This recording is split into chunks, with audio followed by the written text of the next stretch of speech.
اعوذ باللہ من الشیطان الرجیم، بسم اللہ الرحمن الرحیم۔ ناظرین، یہ دوسری قسط عالمی پیغام جو اسلام کا ہے اور دجالی اقوام کا، یہ بہت توجہ طلب دوسری قسط ہے۔ جو علامات بتائی گئی ہیں کہ دجال کی کہ وہ فساد پیدا کریں گی، اس کا ذکر گزر چکا ہے، پر ان کی علامت کیا ہوں گی جو احادیث میں اور قرآن کریم میں بتائی گئی۔ خاص علامت یہ ہے کہ دنیا کی کوئی بلندی یا پستی ان کے لیے روک نہ رہے گی۔ پھر جس طرح اس زمانے میں ذوالقر نام کا ایک شخص دیوار بنا کر ان کے حملوں کو روکا تھا، پہلے زمانے کی بات کا، اب بھی روکے گا، اس طرح آئندہ زمانے میں یاجوج کے صفاتی نام پانے والی مغربی اقوام ہیں جو موجودہ مغربی اقوام ہیں، ان کو روکنے مسیح موعود علمی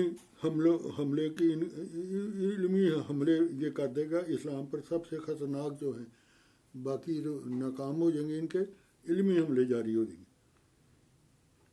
تو ذوالقرنین ثانی جو مسیح موعود کو فرمائے گا اللہ تعالیٰ، پھر وہ علمی حملوں کا مقابلہ کرے گا، فرمائے گا۔ سورۃ کہف میں بھی اور سورۃ انبیاء میں دجالی اقوام کا ذکر ہے۔ اپنے دوسرے دور میں بے پناہ ترقی کریں گے، یہ دنیا کے مشرق میں پھیل جائیں گی اور بڑے بڑے ملک ہتھیار ایجاد کر کے آپس میں کشت و خون کے ذریعے ایک دوسرے کو تباہ کر لیں گی۔ تفسیر کے لیے دیکھیں تفسیر کبیر از مرزا بشیر الدین محمود احمد، زیر تفسیر سورۃ کہف۔ پھر سورۃ انبیاء کی آیات میں بھی یاجوج وماجوج کے ذکر میں دوسرے دور کے، یہ دوسرا دور ہے، دوسرے دور کا ذکر جو علامتیں بتائی گئی، یعنی کا بلندیوں پر کودنا، یہ قرآنی علامت مغرب کی عیسائی قوم پر صادق آ رہی ہے۔ حدیث کی طرف سے آئیں تو صحیح مسلم میں آتا کہ ایک بار صحابہ رضی اللہ عنہ آپس میں ساعت یعنی اس موعود گھڑی کی گفتگو کر رہے تھے۔ قرآن کے نے غلبہ اسلام کی گھڑی سے قرار دیا،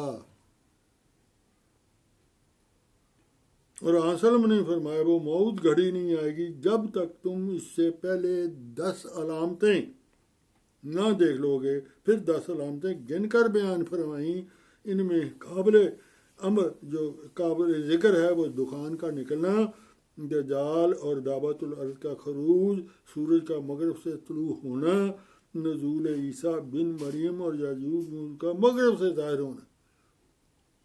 صحیح مسلم باب خروج الدیال۔ اسی مضمون کی ایک حدیث کسی اختلاف کے ساتھ در منصور میں بھی بیان ہوئے کہ مسلم کی ایک حدیث میں بھی امت میں ظاہر ہونے والا مسیح کے ساتھ یاجوج موجود کا ذکر ہے، یعنی لازم ملزوم ہے ذکر ہے۔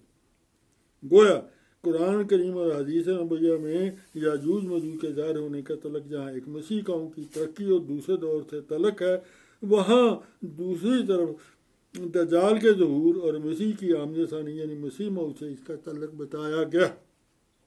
اور ظاہر ہے کہ مسیح قوم کی ترقی کا زمانہ یہی ہے جس میں دنیا گزر رہی ہے۔ مذکورہ بالا بیانات سے نہ صرف یاجوج ماجوج اور ترقی یافتہ زمانہ مسیح ترقی یافتہ مغربی قوموں کا بھی تعین ہو جاتا ہے۔ ماخوذ عالمی تغیرات، مصنف فضل اللہ انور صاحب، صفحہ 43 تا 47۔ یاجوج موجود کی زمینی تدبیریں جو بیان ہوئی ہیں، خدا تعالیٰ کے مسیح کے ذریعے آسمانی تقدیریں بھی آخری زمانے میں غلبہ اسلام کی ایک اٹل حقیقت ہے۔ اس کو عقل سلیم اس کا انکار نہیں کر سکتی۔ عقل سلیم اگر ہو، یہ مسیح ثانی کے ذریعے آسمانی تقدیریں آخری زمانے میں غلبہ اسلام کی ایسی اٹل حقیقت ہے کہ جس کا انکار نہیں کیا جاتا۔ یاجوج موجود دعوت الارض آج تینوں ناموں کی مصداق وہ اقوام ہیں جنہوں نے عیسائیت کو قبول کیا لیکن عملاً اس سے بہت دور جا پڑی، حتیٰ کہ ان اقوام میں سے بعض نے تو خدا تعالیٰ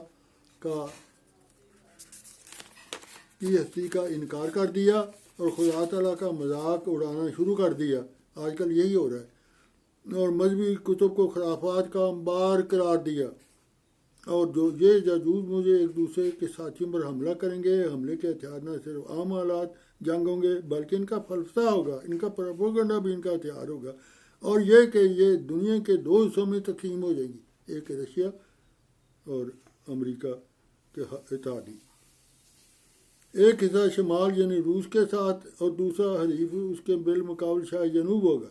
بخاری شریف میں بھی ان دو بلاکوں کے باہمی جنگ و جدال کے الفاظ یاجوج موج کی تعبیر کیا گیا ہے۔ مکاشفہ باب 13 آیت 1-13 میں بھی لکھا ہے، یہ اختیار دیا گیا، اسے یہ اختیار دیا گیا کہ ان کو بڑے بول بولنے کا ایک منہ دیا گیا، جو بکواس کرو تم دیا گیا۔ وہ خدا کی نسبت کفر بکنے کے لیے منہ کھولا کہ خدا کے آسمانوں کی نسبت والوں کی نسبت کفر بکے، اسے اختیار دیا گیا کہ وہ مقدس سے لڑے، ان پر غالب آئے۔ مکاشفہ باب 13 آیت 1-18۔ ان حوالوں میں یاجوج موجوج یعنی انگریز کا نقشہ بھی کھینچا گیا ہے۔ خدا کی نسبت کفر بکنے سے مراد تثلیث کا عقیدہ اور یورپی فلسفہ ہے۔ اگر دیکھا جائے تو در حقیقت زبان کا ہتھیار جو ہے اہن جو لوہے کے ہتھیار سے بھی زیادہ مؤثر اور زیادہ کارگر ہے، کیونکہ لوہے کا ہتھیار صرف بدن کو زخم پہنچاتا ہے، لیکن زبان کے ہتھیار کا بار دل پر پڑتا ہے۔ عالم اسلام کو زیادہ نقصان انہی یورپی فلسفہ نے مسلمانوں کو پہنچایا اور مسلمانوں کو اسلام سے دور پھینک دیا۔ ان کا جو تہذیب پر چلنا شروع ہوئی، اس کے فلسفہ پر، ان کی سوچ پر چلنا شروع، پھر ان کو ایسی روح دی گئی کہ وہ مغربی تمدن فلسفہ اسلامی تمدن کے معرف کو، پھر ایک ایسی روح بھی بھر دی کہ وہ مغربی تمدن اور مغربی فلسفہ کو اسلامی تمدن قرآنی معرف پر ترجیح دیتے ہیں۔ یہ ایک ایسا نقصان ہے، اس کی تلافی اہنی ہتھیاروں کو پہنچائے ہوئے نقصان سے زیادہ مشکل ہے۔